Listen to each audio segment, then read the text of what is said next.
Hello everyone, good afternoon है। आफ्टरनुनको टाइममा चाहिँ म चाहिँ घरमा एक्लै छु, म र भाइ मात्रै छु। अनि यहाँ चाहिँ ग्रिन हाउसमा चाहिँ आमाले चाहिँ टमाटर रोपिरहेछ है। यहाँ टमाटर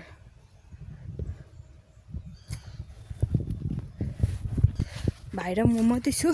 अनि म चाहिँ तल माछा ट्याङ्की जाँदैछु नि। माछा ट्याङ्कीमा चाहिँ किन गएको भने चाहिँ अघि बिहान चाहिँ हामी गोरु तल लाँदा चाहिँ ट्याङ्की पानी बिग्रेछ, माछाको चाहिँ बनाइराखेको थियौँ, फेरि बिग्रियो कि भनेर चाहिँ म चाहिँ फेरि हेर्नु जाँदैछु है।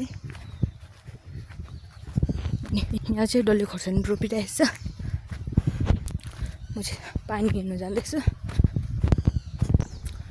अनि आज चाहिँ हेर्नुहोस् न, अलिक भए पनि सन्डे हेरी चाहिँ घाम मजाले लागेको छ है। हिजो लुगा धोइरहेको थिएँ, आज त सुकि पनि सक्यो घाम कडा लागेर है। यस्तो चाहिँ अनि यो चाहिँ यहाँदेखि माथि घर देख्छ, त्यहाँसम्म चाहिँ सब यहाँ हाम्रै बारी हो। ए पानी चाहिँ राम्रै आउँदैछ रहेछ। बिहान हामी दुईजनाले बनाएको थियौँ नि, पानी चाहिँ सुकेर चाहिँ नि पाइपमा आएकै थिएन, ब्लक भइसक्यो पाइप चाहिँ। यहाँ लियो तरेर